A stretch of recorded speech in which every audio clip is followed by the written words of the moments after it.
Biryani capsule.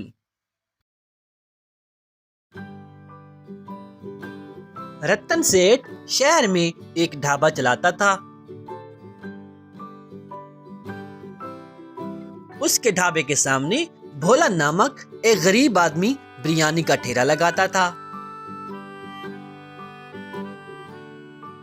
वो हमेशा भोला से ईर्ष्या करता रहता था। अरे भोला, तुम्हें कितनी बार कहा है मेरे ढाबे के सामने ठेला नहीं लगाया करो, मेरे ग्राहक खराब होते हैं। अरे देखो सेठ, यह जमीन मेरा है और मैं यहीं पे अपना ठेला लगाऊंगा। मेरे छोटे से ठेले से आपके ग्राहकों को क्या होता है? सबको अपनी किस्मत का ही मिलता है। सेठ को रेयान कह के एक बेटा था।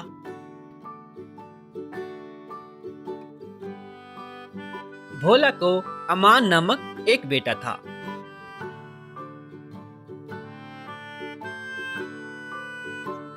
वो दोनों एक स्कूल में पढ़ते थे।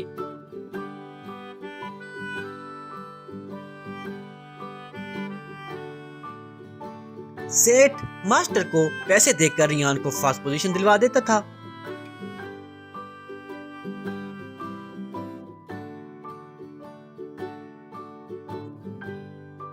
अमान ये देखकर सर पीट लेता था।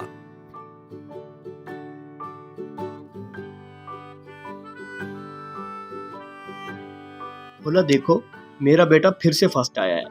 अमन तो कभी फर्स्ट नहीं आता रे। अरे रतन, मुबारक हो, तुम्हारा बेटा फर्स्ट आया है। मेरा बेटा भी अच्छे नंबर लाता है और जितने अपनी मेहनत से ला पाता है काफ़ी हैं।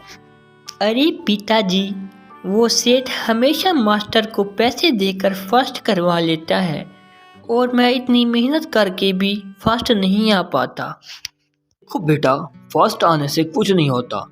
तुम अपनी मेहनत करते रहो, मेहनत का फल ज़रूर मिलता है। यूं कई दिन गुजर गए। अब रियान और ईमान के स्कूल की पढ़ाई पूरी हो गई थी। मुबारक हो भोला, तुम्हारे बेटे की भी स्कूल की पढ़ाई खत्म हो गई है। अब मेरी मानो तो इसे अपने साथ एक ठेला लगा कर दे दो, कुछ कमा लेगा। मैं तो रेयान को विदेश भेज रहा हूँ, वहाँ फूड इंजीनियरिंग का पढ़ाई करेगा।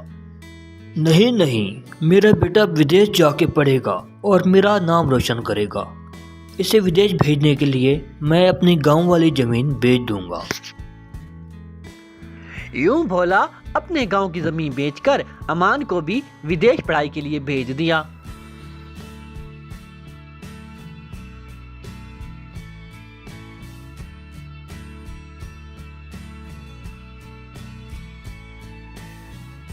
इस तरह कई साल गुजर गए।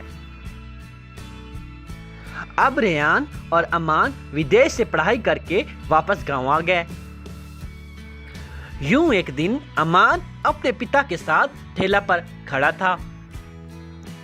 तभी रेयान और सेठ वहां पर आए। अरे वाह भोला, तुम्हारा बेटा तो आते ही काम पर लग गया। अच्छी बात है, तुम्हारा हाथ बटा देगा। रेयान विदेश से फूड इंजीनियरिंग का पढ़ाई करके आया है, बहुत बड़ी जॉब भी मिलने वाली है।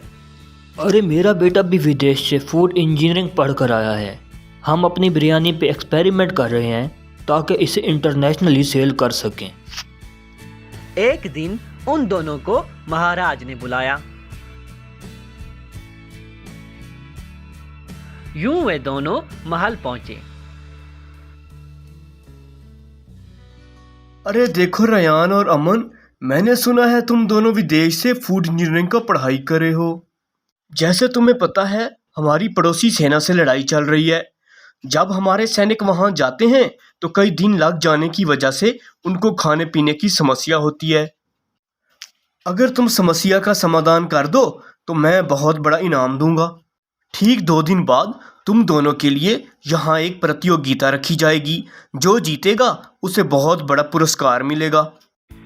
इस तरह रेयान अपने लैब में कुछ बनाने की कोशिश कर रहा था। अरे क्या करूं रे, मुझसे तो कुछ बन ही नहीं रहा रे। तभी उसके पिता वहां आकर, अरे रेयान, कुछ भी करो, लेकिन तुम्हें महाराज के सामने जीतना ही है और भोला और उसके बेटे को उसकी औकात दिखानी है रे। अरे पिताजी, आप फिक्र ना करें, प्रतियोगिता तो मैं ही जीतूंगा। इधर अमान भी अपने किचन में कुछ एक्सपेरिमेंट्स कर रहा था।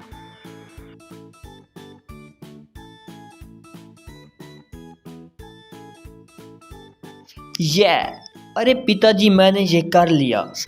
मैंने बिरयानी कैप्सूल बना लिया। इसको पानी में डाला तो तुरंत स्वादिष्ट बिरयानी बनकर तैयार हो जाएगी। अरे वाह बेटा, बहुत अच्छे। मुझे यकीन है तुम प्रतियोगिता जीत जाओगे। अच्छा, मैं इसको किचन में छुपा देता हूँ, कोई हमारा फार्मूला चुरा ना ले। ये सब रेयान चुप करके सुन रहा था। उस रात जब सब सो गए, रेयान चुपके से अमान का फार्मूला चुरा लिया। यूं अगले दिन वे दोनों अपने अपने बनाई चीजें लेकर महाराज के पास गए। इतने में महाराज वहां पर आए। ये देखें महाराज जी, मैंने अपने बच्चों की मेहनत से ये बिरयानी कैप्सूल बनाए हैं। इसको पानी में डालते ही फौरन मजेदार बिरयानी बन जाती है। यूं रेयान एक कैप्सूल उठाकर बाउल में डाला।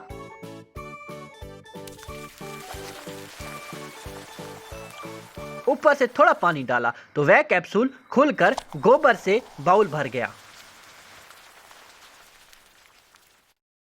महाराज वह टेस्ट किया तो बहुत बुरी दुर्गंध आई, तो वह बॉल नीचे पटक दिए।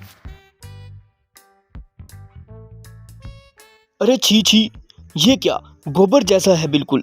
तुम्हारी हिम्मत कैसे हुई मेरे साथ ये मजाक करने की? सैनिकों, इसे कारागार में बंद कर दो। ये सुनकर रेयान सर पकड़ लिया। अरे क्या तुमने भी गोबर कैप्सूल ही तैयार किया है क्या? मुझे पहले ही बता दो। अरे नहीं महाराज जी, मैं ये स्वादिष्ट बिरयानी कैप्सूल लाया हूँ। इनको पानी में डालने से फौरन से स्वादिष्ट बिरयानी बनकर तैयार हो जाएगी। आप एक बार देखें तो सही।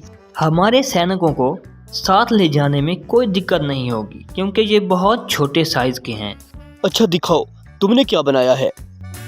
यूं अमान एक कैप्सूल निकालकर बाउल में डाला, ऊपर से पानी बरसाया तो कैप्सूल खुलकर गर्मा गर्म बिरयानी से बाउल भर गया। महाराज वह खाए तो बहुत स्वादिष्ट लगी।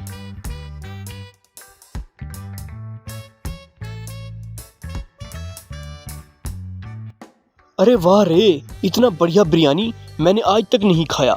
तुमने सच में कमाल कर दिखाया।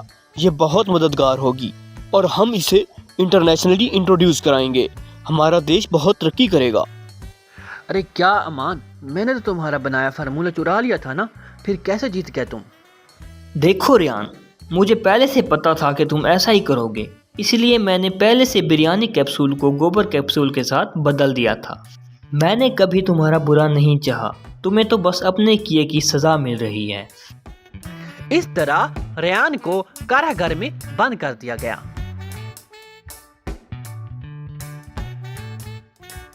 यूं अमान का बिरयानी कैप्सूल देश विदेश में इंट्रोड्यूस कराया गया।